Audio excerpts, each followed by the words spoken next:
you doing? This is V Moti and welcome back to my YouTube channel. So on this episode, I wanted to talk about my journey towards being self-confident, my journey towards being happy with myself and comfortable in my shoes. And if you want to hear more about that, just stay on the channel for a little bit longer and you get to hear more about it. So, right. I grew up in a family of 3 boys and I was the only girl. And so I had my mom as a role model, but I had no one my age to say, or someone a bit younger who could help me with my journey of being confident in myself and stuff. I used to be very, very shy, super shy. I actually used to get bullied in primary school, or a part of my primary school. Part of it. Yeah, I used to be bullied, and then after a while, I think I kind of got tired, and my mom kind of got tired of me complaining about the exact same person often, and people either saying things or doing things, and I was also high-key, a tomboy. Not that it's bad, but I was high-key a tomboy, growing up with guys, a lot of cousins around, a lot of family who were guys around, and for me, that was what I saw, and that's what I appreciated. That's what I wanted. So to say, it was cool, it was cool to wear baggy jeans, it was cool to gangster, what? And then my mom was like, look, I'm not raising another boy. I already have 3, and you need to take up this other side of you that is feminine. Check. So she enrolled me into grooming and deportment classes with my dearest Auntie Betty. She was super cool. So she took me in, and then we had sessions and classes, how to bath, because there were certain things. I liked water, but how do you bath? How do you take care of your skin? How do you ensure that you're doing the right thing when it comes to bathing, applying lotion, taking care of your face, your hands? So we did a whole session of how to take off the face, how to take off the neck, of which on other videos I'm going to talk about that, as to how I maintain or how I take care of my body, how I wash certain parts, and how to ensure that I'm always smiling fresh and etc. So it was a long journey. I was shy to speak in front of the camera. I was shy to express my opinion. I didn't want to speak in class because I just used to feel will people actually listen when I talk? And it's actually a funny story. My primary school, people actually used to laugh at my accent instead of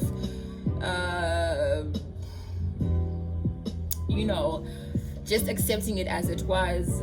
When I was super young, my mom was very well traveled, so I started going to nursery school from a very young age. So my first language that I learned was English before I learned Shona. So and the nursery school had a lot of white people, so my accent went towards that type of accent and stuff. So in primary school, people just used to think people used to they had a lot of things to say, a lot of things to say. So it kind of worked on my confidence and the way I looked at myself, and I was super tall for someone who was in grade something. I was pretty tall for my age group and stuff. So I guess the boys used to make fun of that. It's not something that should have made me feel uncomfortable, but it did, because I was one of the tallest girls in class, and most of the guys were short at that time. And it really worked on my confidence generally. I used to feel I'm too tall, so I used to walk sluggishly, so I'm not perceived as too tall. And yeah, people just used to make me feel older than I actually was. Maybe I'm like 12 and people used to think I was like in form 4 or upper 6 and whatever.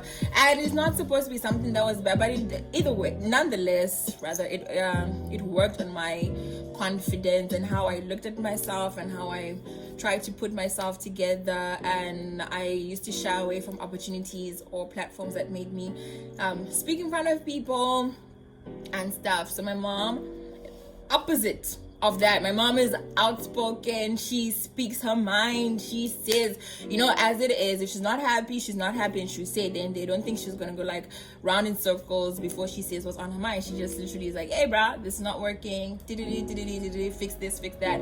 And yeah, so I had to work. I had to work a lot on my confidence. It was not easy. From one, going to an all English speaking school and coming from a background where people didn't really appreciate the English and the accent and everything, and then everyone automatically has accents and they're playing with each other, and there's a system, let's not call it segregation, but a little classes and like groups and cliques and whatever, and part of my Form 1, I ended up playing with Form 2s. They were actually really sweet. They were actually really, really sweet. They took me in and I used to sit with Form 2s for like a long time until I made my own friends, because I used to literally just stand or sit by myself because, everyone was doing their own thing and whatever, and I was just like a loner and stuff. So, for a while, then I got involved in modeling gigs. There's a lady who identified me, and I was in a supermarket, and then she took me into her modeling agency, and then we went through this whole process of how to become a model, how to get gigs, casting, and the whole thing and stuff. And then I got my first gig, and it was something that I had never done before, and I had to like walk in front of people. I wasn't saying anything, but it was still nerve-wracking, and then at the same time I was getting opportunities to sing in church, and I was getting opportunities to speak to other people about like certain things, because my mom had a cell group, a church cell group. So I maybe she'd like say, this week Vongi is reading the Rhapsody or whatever. So I had so many opportunities that I had to speak in front of people, and my mom is a very confident person, so I guess she really wanted that for me. And I'm grateful that she never gave up, because she used to push me so much to do like things that were out of my comfort zone, whether it was talking in front of people, singing, reading, etc. Because even like in school, when there was an opportunity to read in class or whatever, if it wasn't mandatory, I would not raise my hand to be like, yeah, I want to read. No, like I wasn't that person. But I guess the journey of actually loving the person that I am, the journey of appreciating myself, because people also used to like, as I said in my like one of my videos, like in school, the some of the guys from like the upper grades, they used to like make fun of maybe my hairstyles or like how I put my clothes together, whatever, and it was at a time that I was working on my confidence and understanding and exploring the person that I am. So I had to balance people's opinions, my opinion, and who I am and who I want to be at the same time. It was very complicated, but at the end of the day, at the end of it all, I managed to come out of my box, come out of my shell,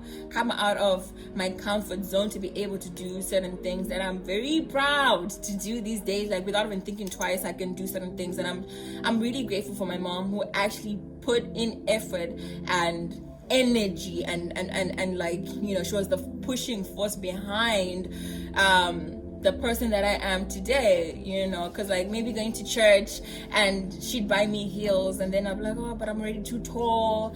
People then start thinking that, I'm too old. I look old. Like, instead of like, maybe I look mature, it was more of, I used to feel like I look old. And for me, being like, 14 and people thinking I am, in, I don't know, maybe starting university just because of my height affected me. And I don't think I'm super tall. I'm taller than the average girl, but like, you know, I wasn't like super tall. But then it worked on my confidence, it worked on my emotions and stuff. And for a long time, it took me a while to like accept the person that I am, to accept how I look. I mean, I should not feel bad about how I look, how I present myself, how I speak, how I put myself together, you get? So I just want to encourage someone who may be struggling with their identity, struggling with understanding themselves, understanding who they are, appreciating how they look, how they talk, how they, you know, like there's many things that put a person together. And I just want to be here to be like, you girl, you guy, well, yeah, you guys, well, guy or girl, whichever one it is, I just want to inspire you to love yourself the way you are, appreciate yourself the way you are, try and push yourself to do something that you haven't done before, get out of your comfort zone. To get different results, you need to do something entirely different. So in order for you to get an audience of people, you need to speak in front of people, and there's no way you can get people to listen to you without actually speaking to them or speaking, you know, in front of them, whether it's in the form of writing a blog, YouTube channel, talking in front of people, public speaking, whatever it is. I may not have to be with getting an audience with people, but that's just an example I use because that's how I got to where I am now, you know. So utilize any opportunity you have. You have an opportunity in church to speak in front of people, to sing in front of people. You need to build upon that confidence to get to a level where you're like confident enough to literally stand and just be like, yo, give me the mic, I'm ready to go. You know, give me the platform, I'm ready to speak.